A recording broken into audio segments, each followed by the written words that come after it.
This episode of the Pete the Planner Show is brought to you by Indiana529.com. As a parent, I've come to accept a few things. One, I will never understand the appeal of TikTok. Okay, that's number one. Number two, groceries now cost what a used Honda Pilot used to cost. Three, college is somehow getting more expensive faster than both of these things combined, which is why I want to talk to you about something that I like to call what they call Indiana529.com. It is where I save for my children's college education. I've been doing so for now 17 years. I look at my balances and I am tickled, and in most cases, tickled is a good thing. It is a tax advantage way to save for a college education. But here's the part I really like, because it's tax season, y'all. If you're in Indiana and you get a 20%, you can get a 20% state tax credit for your contributions up to $1,500 American dollars. It's not a deduction, it's a credit. There's a difference. We've talked about that on the show. And listen, I know what some of you are thinking. Pete, my kid is 3. I've got time. Well, here's the thing. Your kid can't read. It's 3. You need to start planning for college. Like Kristen's got a baby. That baby doesn't even have a job yet. So you need to start contributing to your Indiana 529 plan today. Sure, you thought your kid would always go to bed at 7:30, but the reality is they won't. And at someday they'll be sleeping somewhere else called college, and you got to pay for it. Indiana529.com. I'm not sure they're going to like that live read. Which part? The bedtime part? I think just the inference that tickling is mostly good. Yeah. Kristen, picture this. Okay. I'm in one of the great, David just notes, made my last tuition payment for my oldest with my college 529 plan. It's wonderful. That's great. I can't even imagine that. Hi, Chris. Hello, Jen, Andy, David. Picture this. I'm in the quaintest town in America yesterday, Holland, Michigan. Kristen, have you been? I've not been, and I love tulips, so it's devastating to me. Okay, tulips aside, it's a phenomenal town. Okay. Phenomenal. Here's what you need to know. One, my mom is texting me right now while I'm on the air. Oh. So do I look at it? Do I not?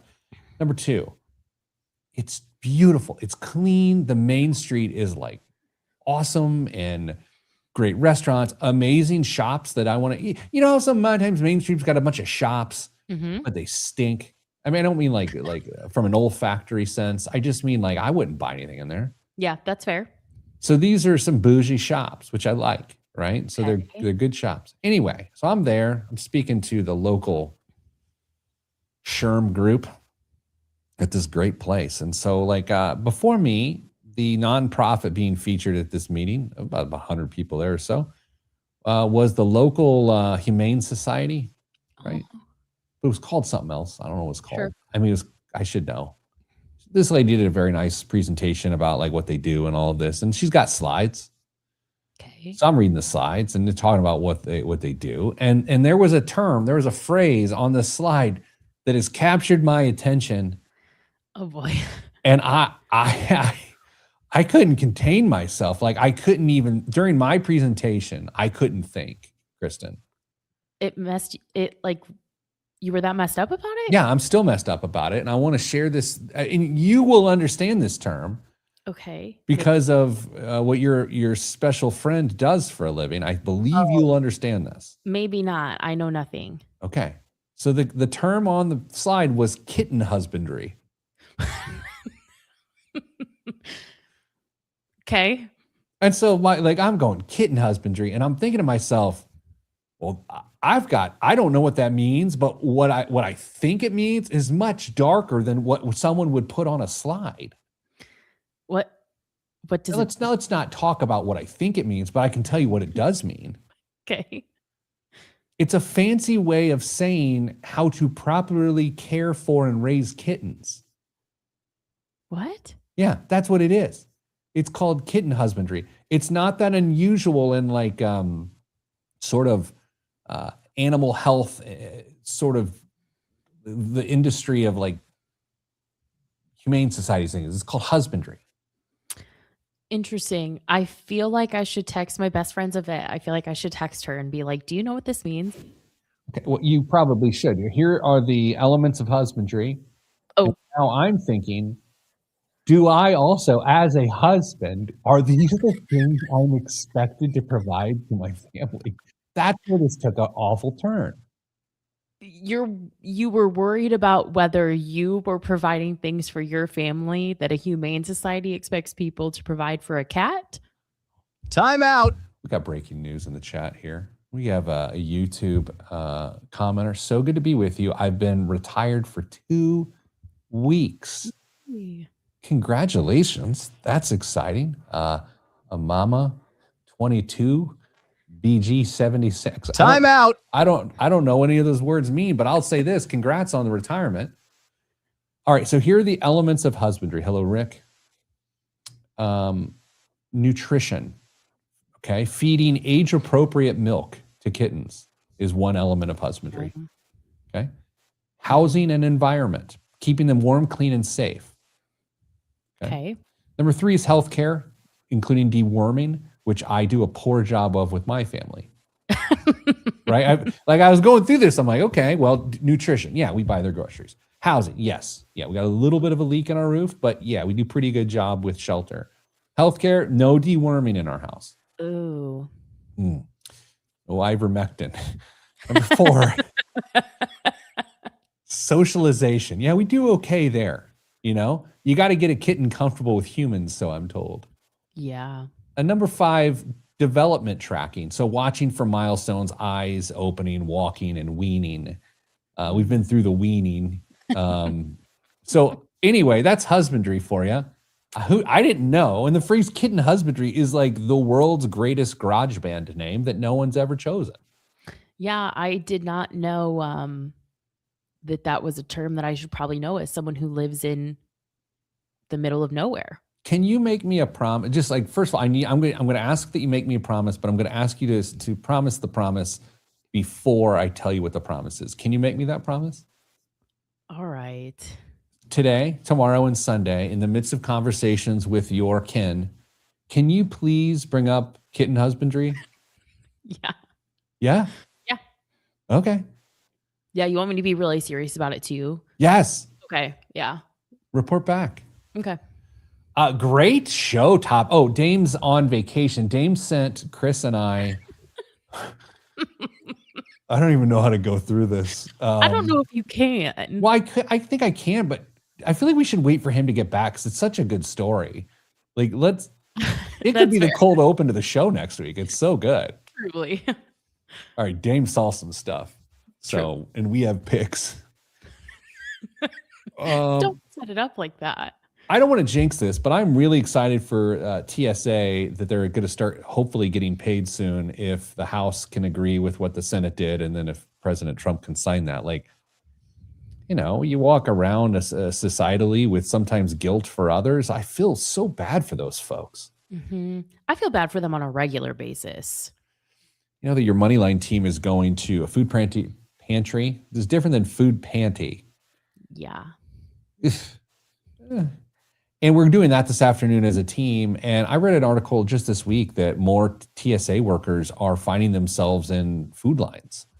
Oh, yeah. I was just like, yeah. And I'm like, man, that stinks. So let's get those folks paid. And no, that's just not me getting upset about lines of TSA, because here's the thing. I'm a dad, y'all. I'm already there 4 hours early. It doesn't impact me. He was there regardless. My family has been ruthless since this TSA thing with me. They're sending me all sorts of memes like, oh, good. For now, from 4 hours to 14 hours, Dad. Great. It really surprises me that you get there so early. I know you have this weird relationship with time, but I would have expected it to swing the other way, and that I'm not going to get there any sooner than I need to because I care about my time and my schedule. Yeah, I don't know. Here's an interesting opinion. Jason says, I've been through TSA enough times that I don't feel too bad for them. I know that security theater isn't entirely their fault, but I still like to blame them. Yeah, I understand the tongue-in-cheek nature of that. Like, yeah. Anyway, I'm just glad. I'm glad when people are working and getting paid. How about that? There it is. We'll leave it at that. Kristen, we've talked about this on the show, and we probably should get into the show here in a moment. Do you thank pilots when you exit the plane?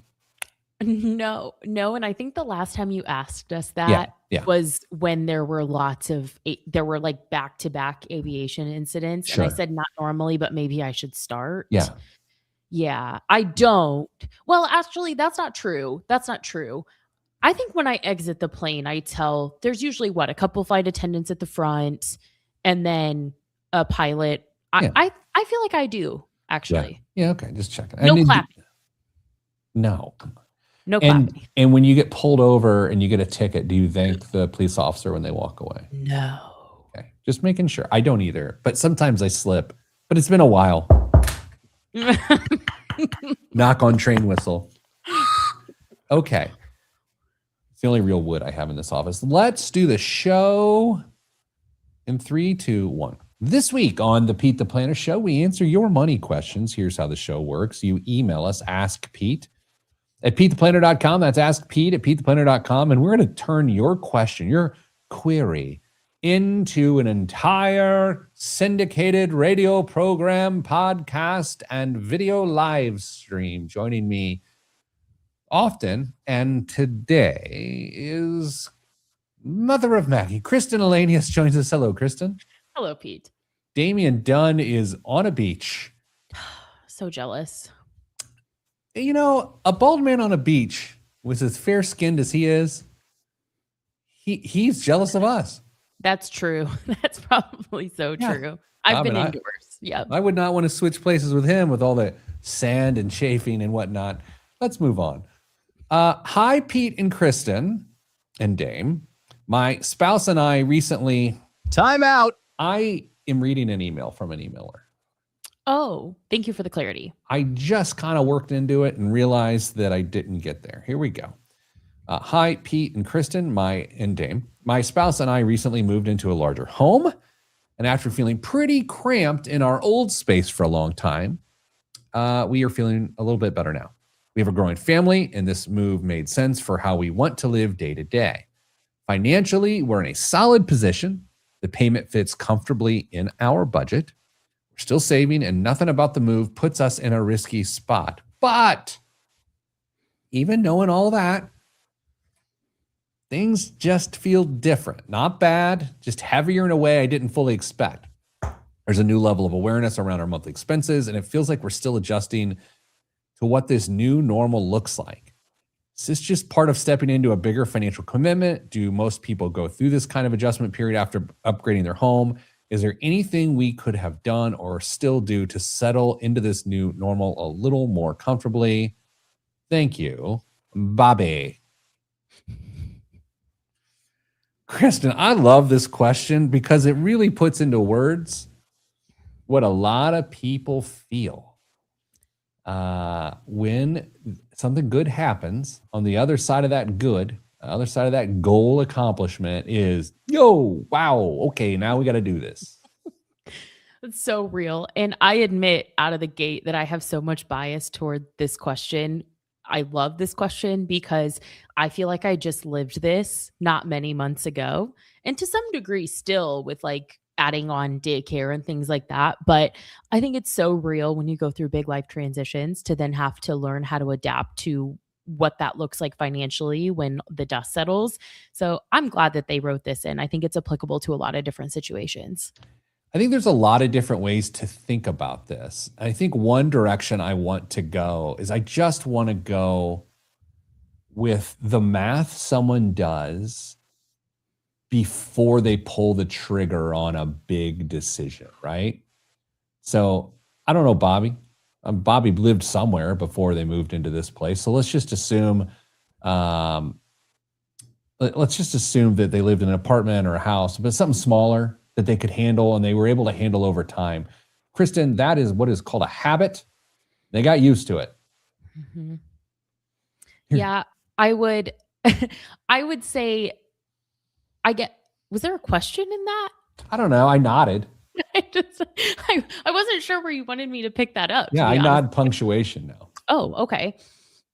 No, I think that something you said there was like the math you do or I can't remember exactly how you phrased that already. But I think the question actually, if we back up, is are people actually doing that?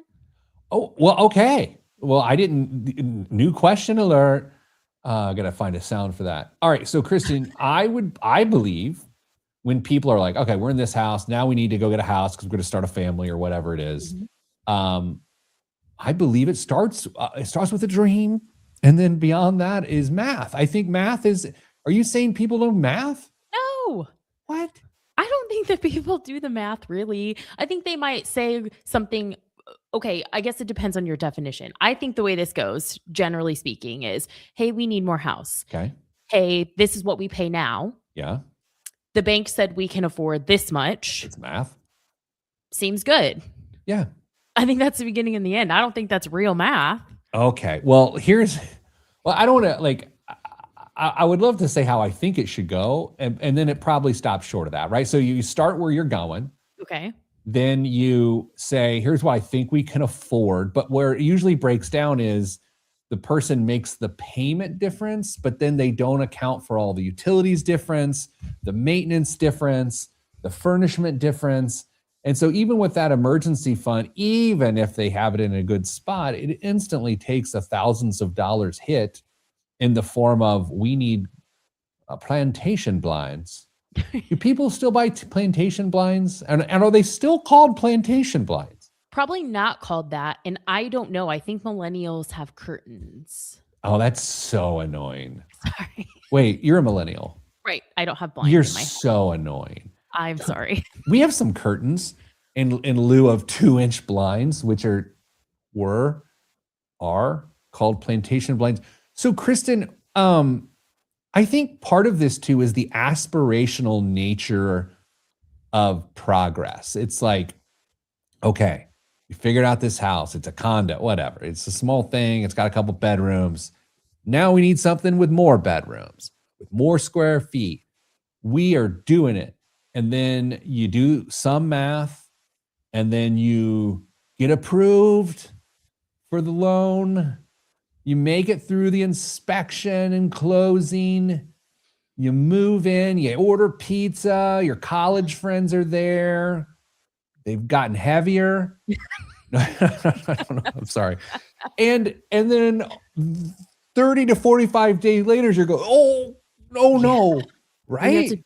Well, that's a really interesting point because I also feel like part of the problem here is depending on when you close, you don't have to make your first mortgage payment for like 2 months after the fact. So you have, okay, the cost to move, we didn't bring everything from the fridge. So your first grocery trip is really high. You were talking about all these other incidentals. And then you have a month of that extra discretionary income, which, by the way, is even more than before because the new payment's likely more. And then you have to make that first payment. I don't care for that. And then if this is them right now, they are currently sweating mayonnaise. Like they are so upset. So the next part is then you've got a new drive to work that may cost you more. Then it happens. Think of that. Right. I work from home. Oh my God. I forget these things. People have to commute. Obnoxious. Yeah. So then you got that. Then I don't know if you've heard about situation in the Middle East with gas prices. I don't know if we've touched on that ever. I don't know. Not a lot of people know about it. And then you get new restaurants that are around you. You have to get pizza from a new pizza place. Mm-hmm. You want to try these places. You're probably at a new grocery store. So you're trying new different things. Everything is new. And all you thought you were changing was the address. But your entire life is different. Now I'm panicking and I'm not even in the situation. We are so helpful. I bet they're so glad. Yeah. I mean, we got Lamaze breathing going on now. Do they still call it Lamaze? I feel like all the words are changing. I don't know. I didn't take any classes. You didn't learn how to breathe? No. Yeah, I try to stay out of the judgment of those things. That's probably a good but call. We did go through that when I was a long time ago when I was in that situation. And I was really getting into the breathing. And my wife had to tell me to breathe quieter. Yeah. Yeah, that's Because I was exactly. really distracting. She's like, you do realize it is not important for you to breathe. And This isn't about you.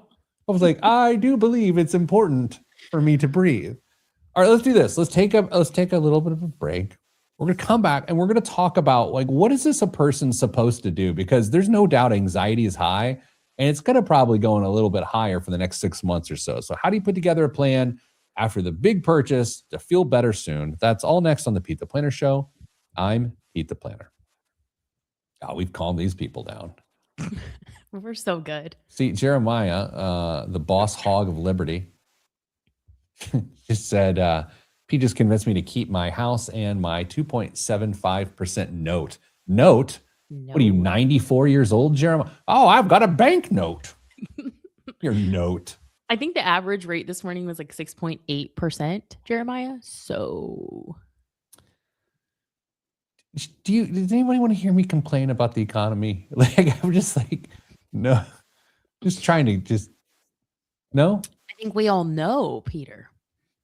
Why'd you hit with the hard R? I'm sorry. I just feel like you needed that. Like discipline. Well, I mean, that's like not even right. Okay, listen to this. I don't know if I told you this. I don't think I did. I told some other people at the office. On Tuesday, I went to Hot Pilates. And yeah. Oh, wait. I always do. Okay. But I feel like I'm getting better. Like I can now get through a lot more of the exercises without the modifications and skipping them. So like things are going good. Time out. Yeah, okay. Time out. What do you do in a Pilates class because like, as I understand it, there are just things that you can't do. So like, what do you do if you actually just like can't do the thing they're telling you to do? Okay, so let's say planks, like body planks or whatever. Okay. So it's supposed to be forearms and toes, right? Elbows, forearms, toes. But if you can't do that, you can drop your knees. Okay. Will they tell you that? Yeah. Okay. So I'm cranking. I'm actually feeling good. And the best part about this is there's a new dude in my class who sucks. Oh, so you get to feel really good? Oh, yeah. I was so thankful for him. And he was struggling, which I get it. I had just a few weeks ago. He was struggling. And so I'm feeling it. Like it's coming into the class. I've sort of got the timing in my brain of like what's happening. And so I'm finishing strong. I'm leaving it on the mats. And Kristen at the end, what happens is they give you a cool towel that's spritzed in lavender oil, which calms you down. It's great. It's great. Okay. It's a 200 yards from Carmel, you know? Right. That's a good point.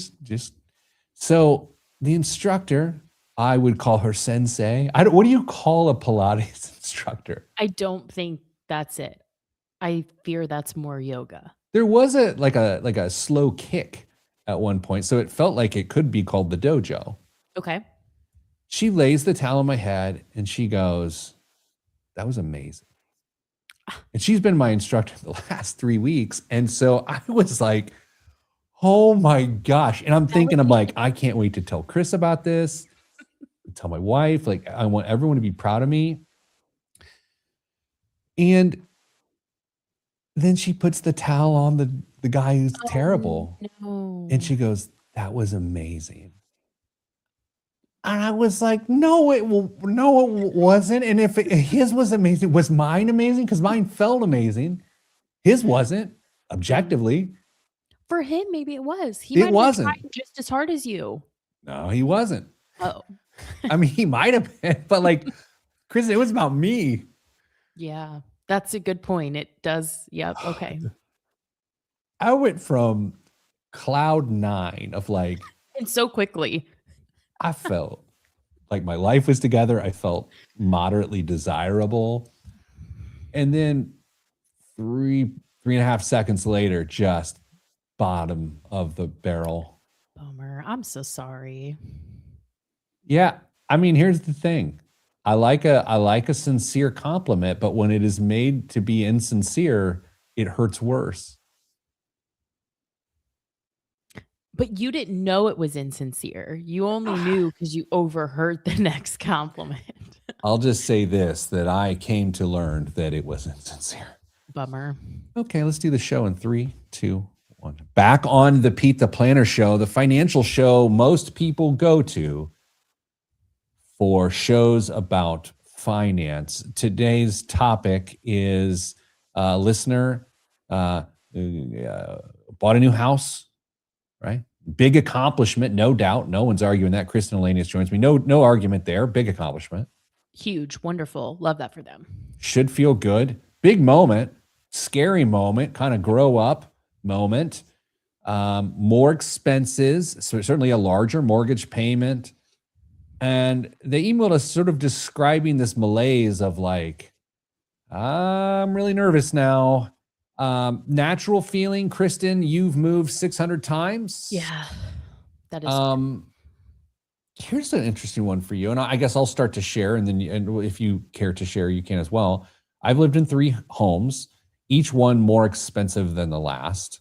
And I'm curious if that has been your trend. No, it was middle, lower cost, and then the highest cost of the 3 houses I've owned. Okay. Okay. Middle, lower, up. Okay. Mm-hmm. See, so these folks, I get the impression this is their second place.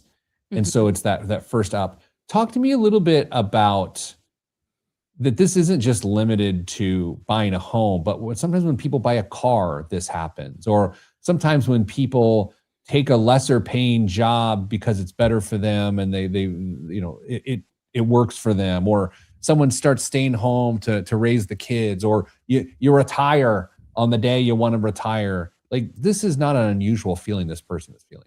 Not unusual at all, but it doesn't make it any less scary, because let's give this person the benefit of the doubt. Let's say that they did all the math, they've run the numbers, they say we can objectively afford this.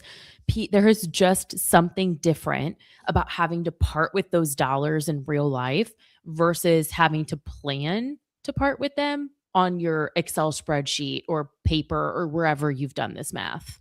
I think we should do some role play. Kristen, you and I share a home. Okay. I feel like I need to conference in our HR team to do this, but you and I share a home. We are just roommates. Okay. Right. And in order to afford this home that we are about to move into, I should say, we need to justify the higher expense by saying things that you and I are willing to cut back on. Oh, no. And let's have this conversation, because this is what people do. They'll say, well, we spend $400 a month dining out, so we're going to have to cut back there. Are you good with that? Oh, I'm good with that. And in fact, I think that if we bought in bulk, I think if we went to Sam's Club more and we meal prepped, I think we could cut that cost even further down. Okay. So we are going to cut down from 400 to probably 200, but we're going to have to add in Sam's Club. So that's probably, I don't know, probably won't be much. And then, no, Kristen, now we are in real time here, in the sense that we're in the house, we're going to Sam's Club, and we're spending more than we were on carryout. Yeah. And because we went to Sam's Club, and as a reward for braving Sam's Club, we picked up carryout on the way home. You know what? This also occurs to me of when let's talk about what it feels to feel comfortable and like you're in the flow state. Like financially, things are going well. It's the flexibility and the ability to be nimble, which feels good. Yeah. Right. But so impractical, I feel like. Oh yeah. I'm thinking about my own situation, and like when I think about freedom of cash flow was at its peak right before I moved to this house, but like was wildly unrealistic. Like that's not how I expected to live my life. It was just the way circumstances were set up. And now I am arguably living a financial life that I would say is healthy, but because it's so different from what I was experiencing, it sometimes doesn't feel that way. Yeah, because what's interesting is if you have a new expense that you're bringing in, oftentimes you'll say, "Oh, I'll reduce dining out," but what you're reducing is the flexibility, and the flexibility is what you value.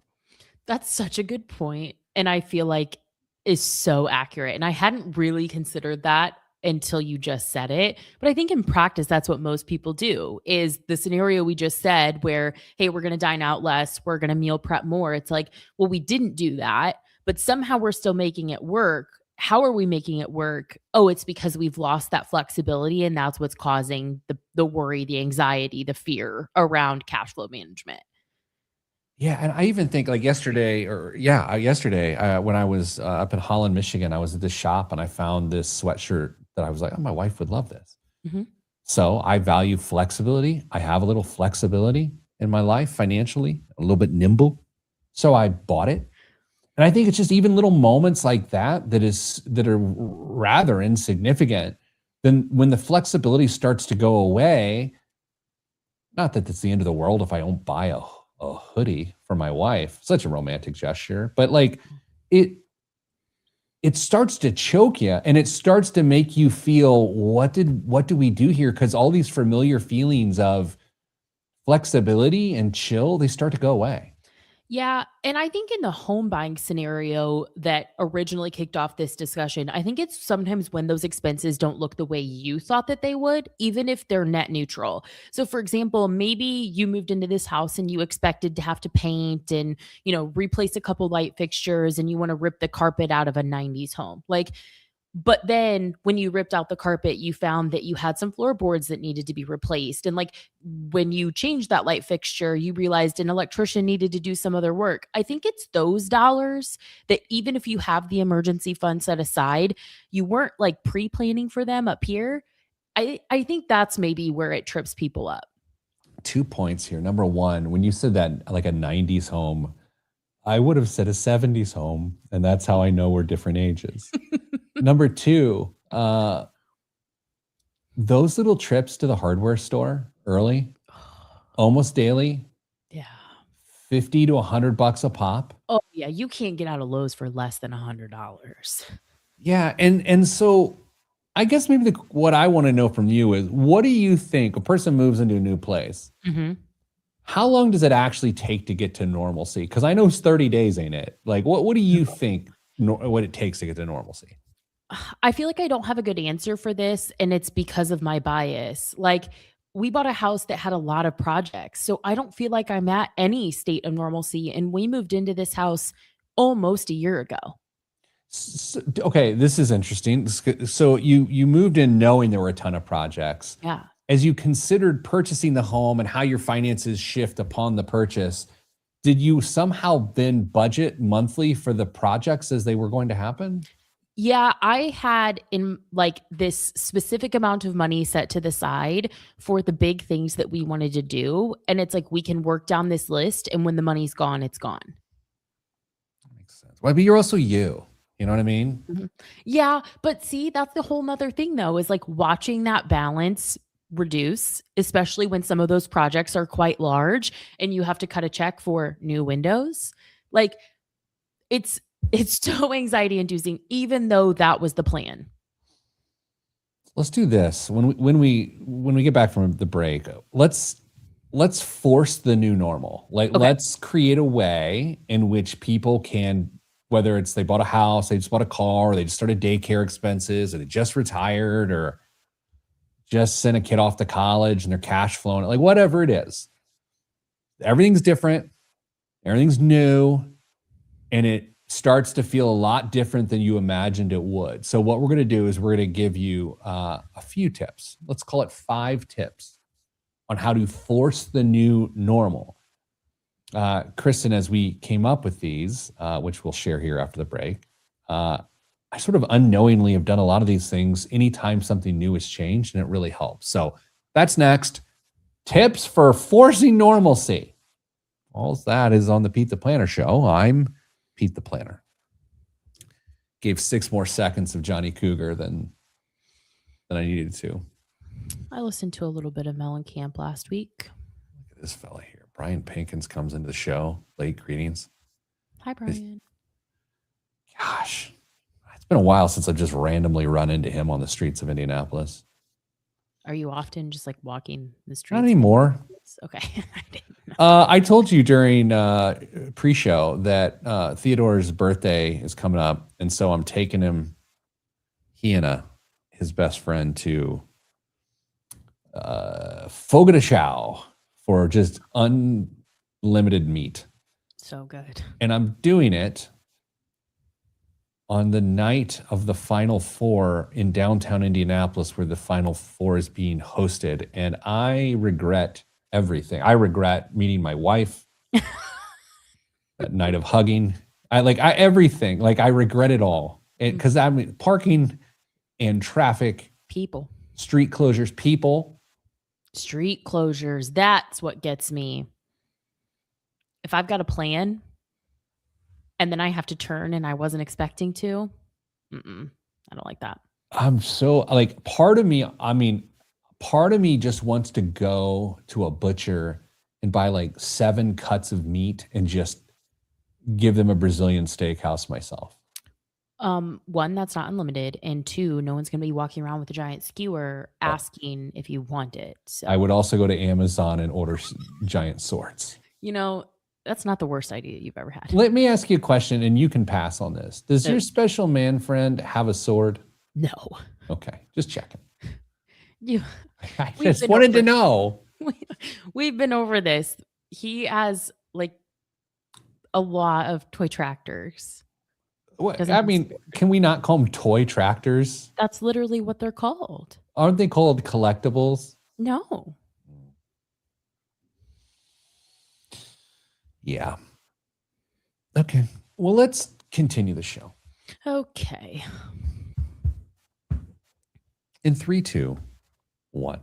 Back on the Pete the Planner show. Today we are talking about that uneasy feeling that all of us have had, is when you plan to make a big financial decision, you make the financial decision, and then you're left on the other side of the financial decision dealing with the financial decision. We got an email from Bobby, who says that he just moved into his house with his spouse. There were no mouse, and he hunts grouse. I didn't know where to go with it. And so now he's like, uh-oh, our financial life's changed, and I'm feeling really uneasy, even though we planned for this thing.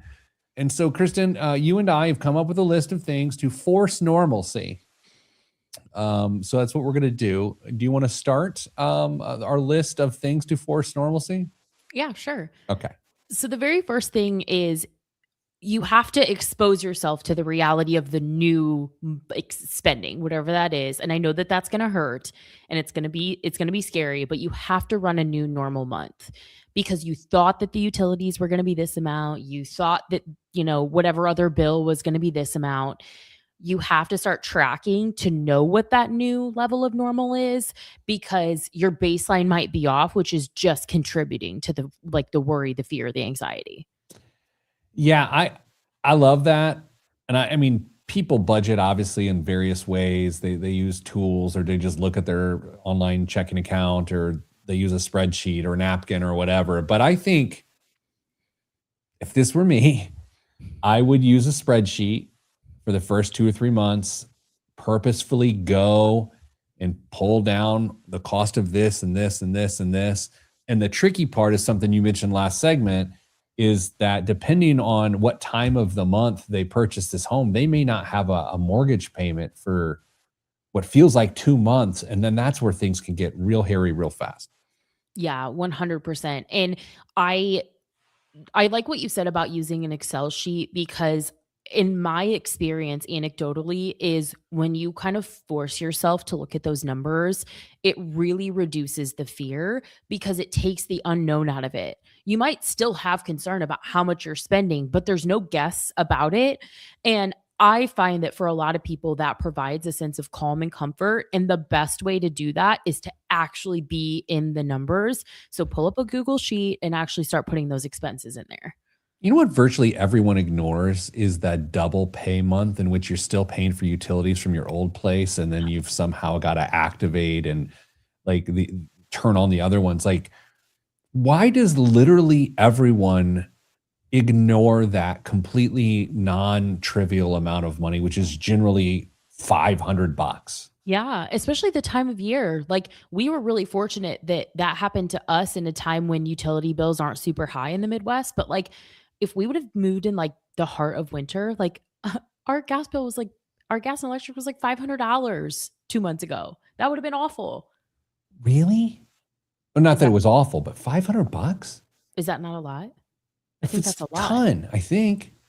I literally in the middle of the night woke up, couldn't sleep, saw that I got a text with the new bill and text him and said, "If I don't wake up in the morning, it's because I've had a panic attack," with a screenshot of the bill. Do you guys have windows? No. Nope, we just let the air run right through. That would be it. It's a little bit of a fix. Okay, well, I'll give you the second tip here. Okay. Second tip. I'm just doing the math in my head of like all the stuff we've already talked about. I feel like moving in a situation like this, the first month cash flow is easy $1,500 a month difference. Oh, Easy. And the funny thing is, if you think about, well, our mortgage is only $700 a month more, the first 30 days of $1,500 higher doesn't even include the mortgage increase because you haven't had to make a payment yet. exactly. So then you're 2,200. The next, okay. Rebuilding margin intentionally. Okay, so this is counterintuitive. We're talking about a period of time in which you are bleeding money, right? You've got new expenses, and hopefully, you've listened to this show or any other reasonable show, you are regularly putting money into an emergency fund. So my tip here is to just increase that amount a month a little bit, right? Just increase it, be intentional, because you are telling yourself that the flexible lifestyle that you just left is the way you're going to get it back is by playing fast and loose now, when in fact, what gets you back to that flexibility is structure that you have to create. 100%. And it ties really nicely into the next one. So I want to say what that one is and then kind of reflect, which is to create new rules for spending, that your old habits might not match your new reality. And it's those rules that will help you rebuild your margin. It might be, hey, we did a subscription review and we realized that we really could do without Hulu Live in the summer, or whatever thing it is you want to change. And if you combine those two rules, you naturally will create that margin as you're running that test for what is your new normal. So I'm hearing in that is sacrificial lambs, right? Of just saying, all right, well, we got to choose something that is some form of sacrifice that makes us feel like we're really going for this thing. Yeah. And, I would take that one step further and say, I would argue that it has to be something that once you make that decision, it impacts the budget and it's done. And what I mean by that is it can't be, we're going to eat out less, because you have so many opportunities to eat out and continue to increase that expense. It has to be, we're going to stop paying for, again, a subscription that we have, something that when we cut it off, then there's no spend there anymore. Or we no longer go to XYZ retailer. Like, it can't be that ambiguous. How about my next tip here is looking in the mirror, looking at your partner, and acknowledging the hard part out loud. You don't like that?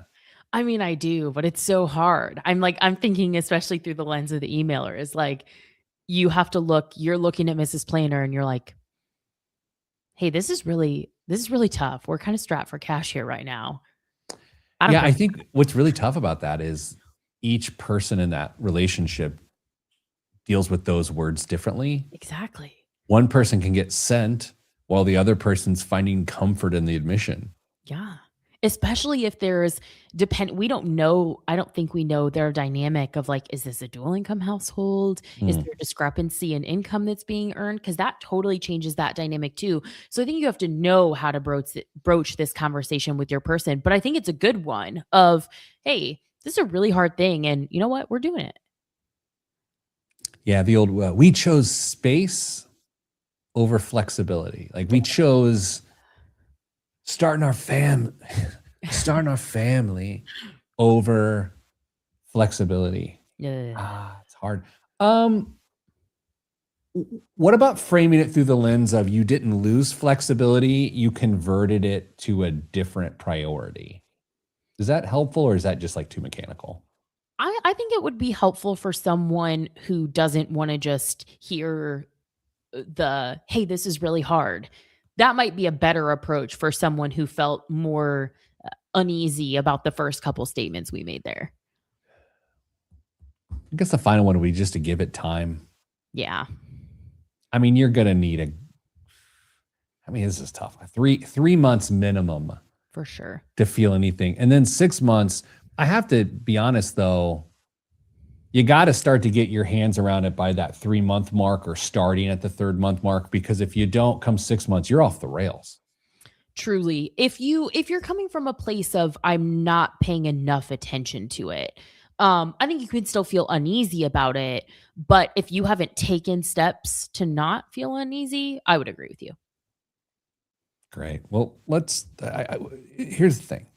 This happens to everyone, emailer, Bobby. This happens to everyone. And literally every big moment, from financial moments like buying a new house to life moments like having children. Like it is a normal thing. So it's okay. It'll be all right. But you got to have some intentionality around it. Speaking of intentionality, I am intentionally going to bring back the show with biggest waste of money of the week. And Kristen's doing the news this week. All of that is next right here on the Pete the Planner Show. I'm Pete the Planner. I won't be as good at this game, but I'll try. What if you're better and we just don't have him back? Ugh, no one better say it out loud. We could call him on the air and tell him. Hey, buddy. Good time, but we got to have him back to have his story, because if it's half as good as the text, it'd be an all-timer. Well, and many days have passed, so surely there's been more there. Clarity and embellishment and all the good things that make for stories. Do we need to acknowledge the Purdue win? Is that helpful for you? Yes, it would be, actually. Thank you. Good for them. I'm not a hater. I just I don't, everyone's got things they care or don't care about. 100%. There are things that you care about that I don't sometimes even understand. So my column for the IBJ last week, I think I've probably talked about on here. I think we're in deep economic trouble. Duh. I think we're in big, big, big, big trouble. I'm smiling because I don't want to cry in front of. Sound the alarm. Do we have an alarm? Let me see if I got one here. We're screwed. Yes. There's been various inflection points that have freaked me out. I think the one I heard this week is the energy crisis in the Philippines is one that just had me thinking, yeah, we're in trouble. If the Middle East is this quagmire that we're experiencing, and there's obviously lots of bad there, but it is being felt directly in the Philippines because of the lack of energy flowing that way and oil flowing that way. Like, that is the true tip of the iceberg of what's going on. I don't know why that one represented such a big problem for me. But that's the one that kind of sent me this week. He's going to be a prepper. I'm not going to be a prepper, although I will say, if any burpees are involved with prepping, I'll be better than I was a few weeks ago. But the guy in my hot Pilates class is going to be in trouble. You be nice. He was trying, and it was. I know. I'm being very rude, and it's a joke. It's a send up. It's a send up.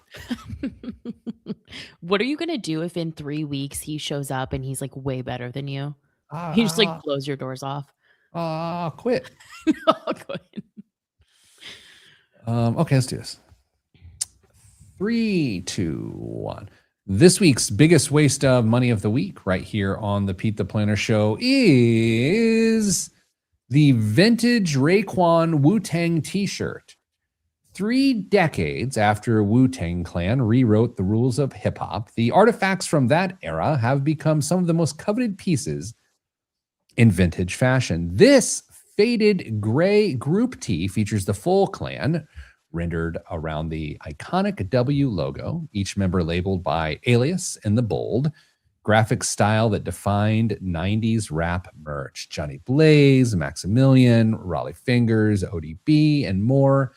It nods to Ice Cream, which is Raekwon's 1995 hit from Only Built for Cuban Links, a track that cracked the Billboard 100 and was later immortalized when Lauryn Hill sampled it on The Miseducation of Lauryn Hill. This t-shirt measures 25 and a half inches pit to pit. Time out. Granted. That is awkward. I don't want to hear the measurement of something pit to pit. Sizing was totally different in whenever it was before I was born. 28 and a half inches top to bottom. It's the kind of piece that doesn't surface twice. This is a single piece. It's a t-shirt. Kristen, what is this Wu-Tang Clan t-shirt? What do you think it costs? I love a good vintage tee. This t-shirt is $250. Oh, that's an amazing guess. $3,500. That's a little aggressive. I don't love a vintage tee that much. I mean, that's a lot of money, even if cash rules everything around me. Cream, get the dollar bills, y'all. Kristen, what is in the news this week? Crypto edges closer to 401k plans after the White House clears review. I thought you would love this one, Pete. I think you're just trolling now because I'm very upset about a lot of those things, and I try to not talk about it a ton here, but go ahead.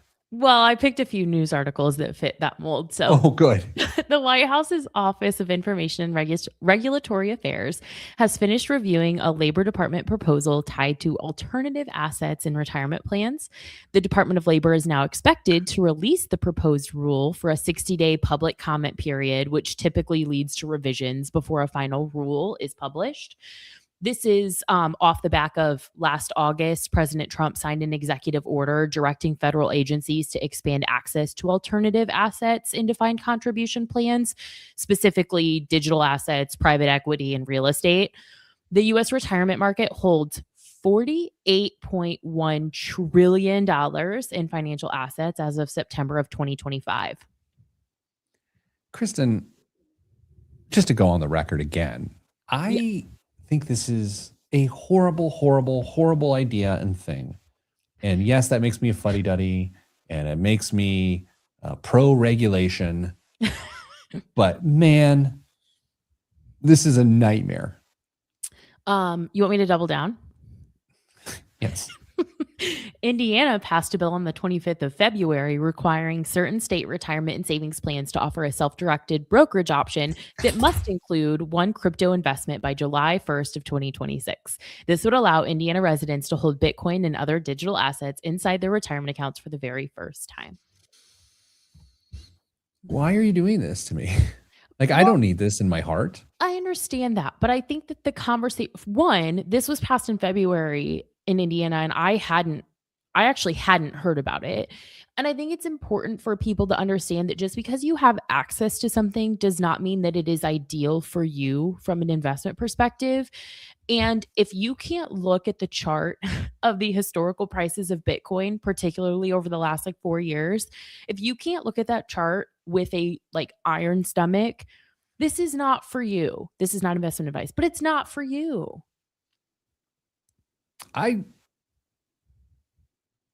I feel like Dame all of a sudden. Like I'm feeling he leaves and you step into his role. I know. Like, this just reeks of lobbyists. Oh yeah. I mean, that's all it I'm like, anytime you see something that makes no sense for humanity, it's because the lobby had so much money to spend. Okay, but to play the other side of the argument, I do get that.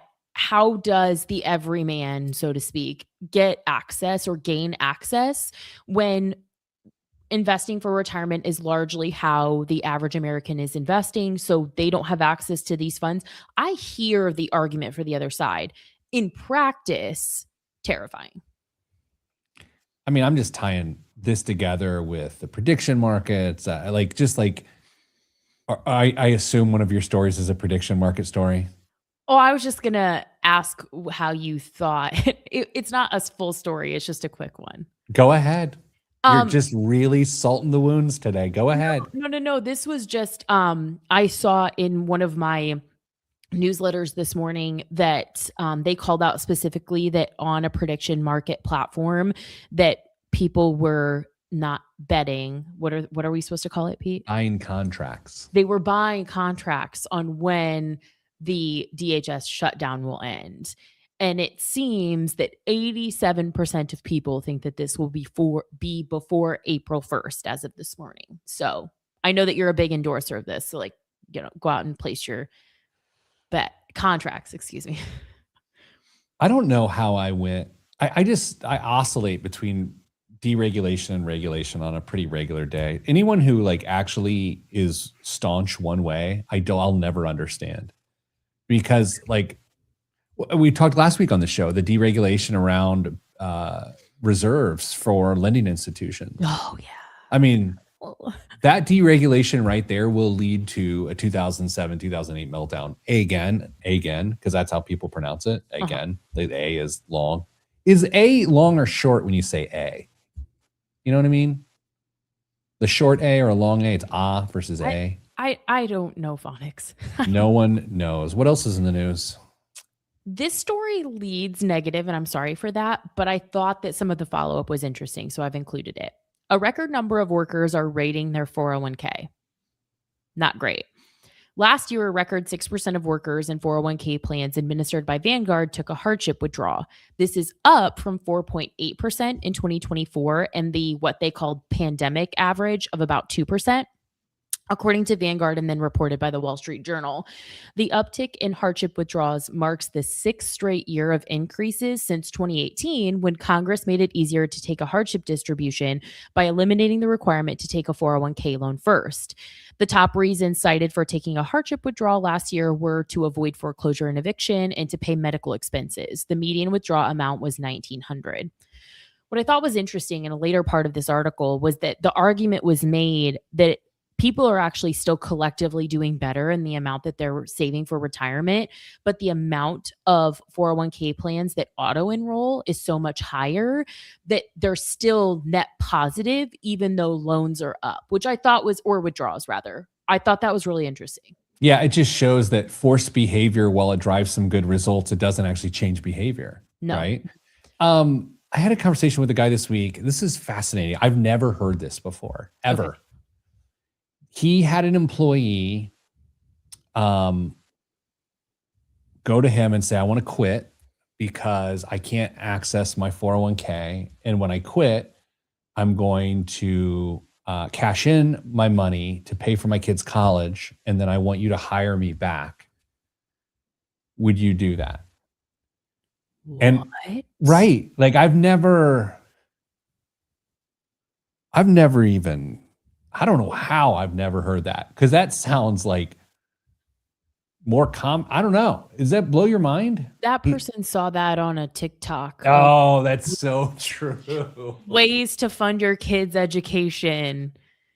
That was social media's fault. Don't do that. So the person said no. Good. And the person quit and cashed it in and then went and got another job.